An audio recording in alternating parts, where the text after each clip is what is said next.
back to my channel. I am going to be filming my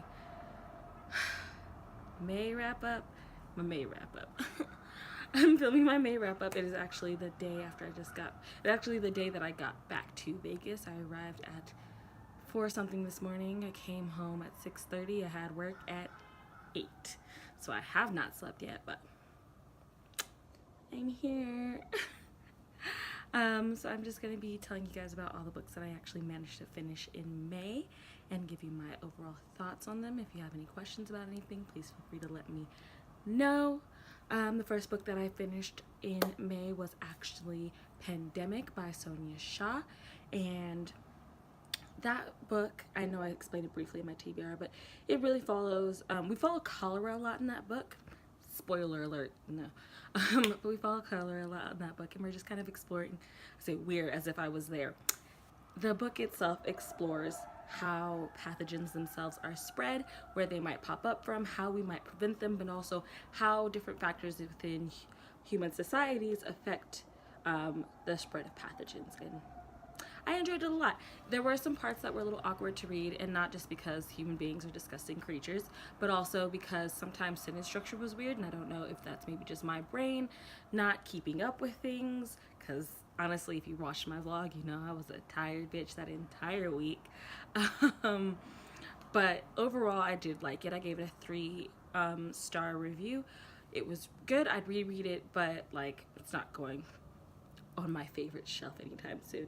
Also, like if you're interested in it, I think it's a pretty good read, kind of an introductory one. I would definitely say that if you're interested in pathogens, don't just stop at one book, go ahead and read more. The second book that I managed to finish is 1,000 Endings and Beginnings. I've been having a hard time saying that.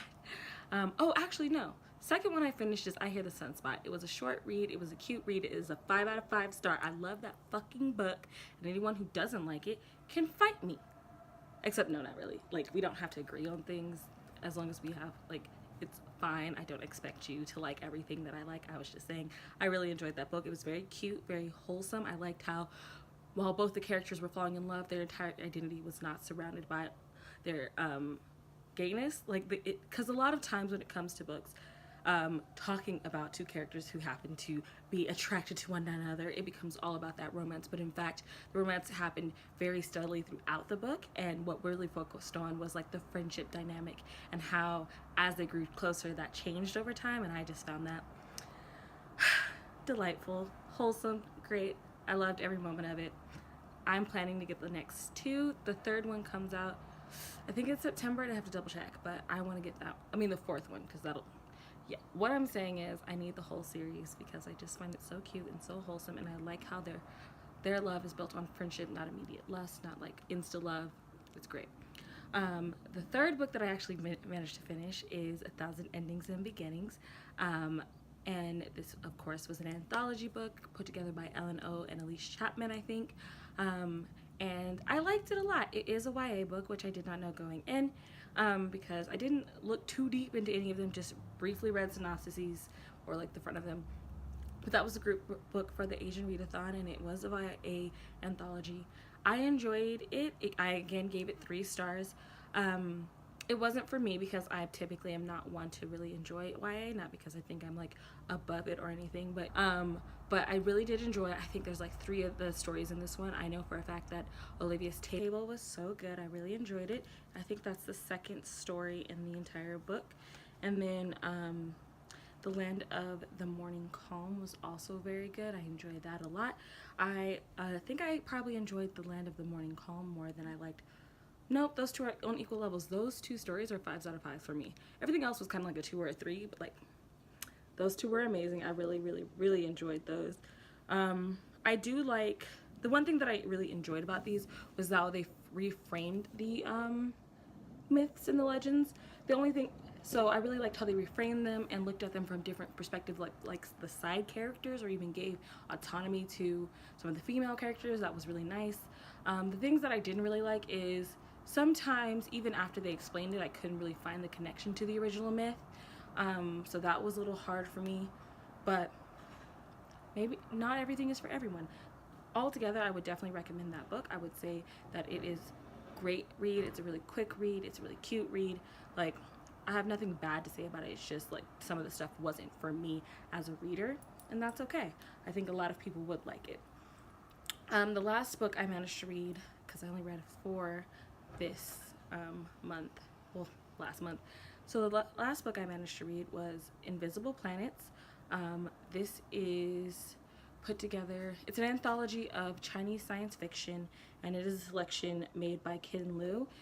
He chose some that are just his preferences, and then there's a few that are also that were also chosen by different publications within China. I really enjoyed this anthology. I gave this again a 3-star because with anthologies, unless every single one is a fire, there's just no way that I personally can give it that much higher.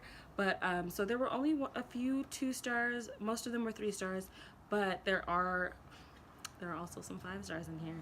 So the one that there are several that just made me cry like a little baby, and I gotta say it was very cathartic, very cute. I don't cry cute, it's really ugly, there's snot everywhere. But so the ones that I really liked, sorry about that, ones that I really liked were 100 Ghost Parade Tonight. That one had me choked up, like it hit me right here at the base of my throat, and I was like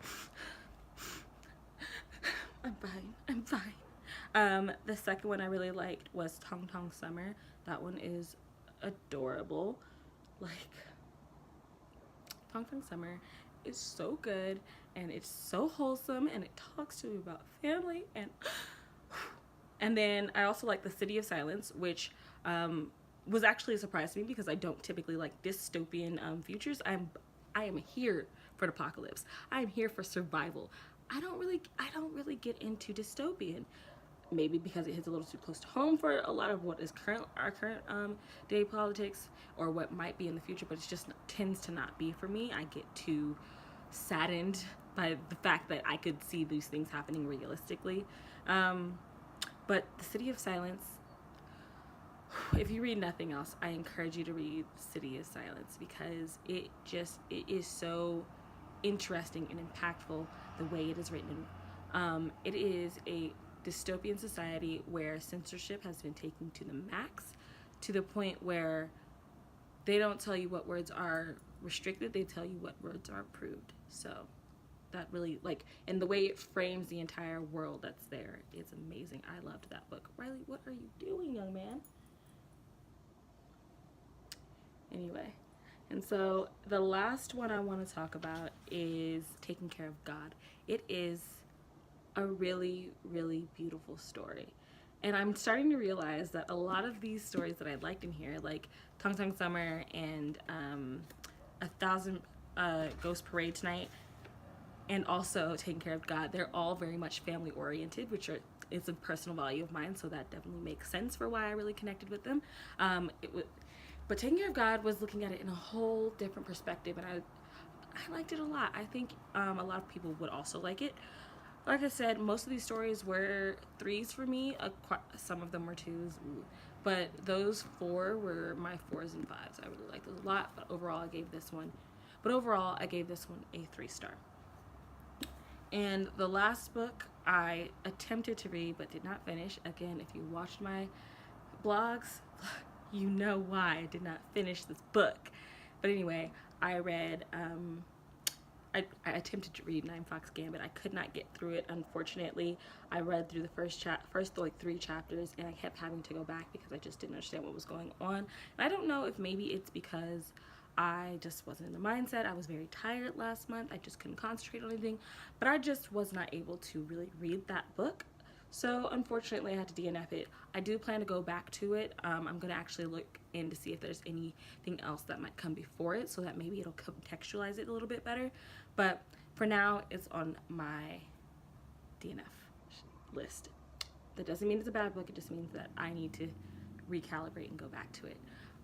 So those were the 4 books that I actually managed to read this month.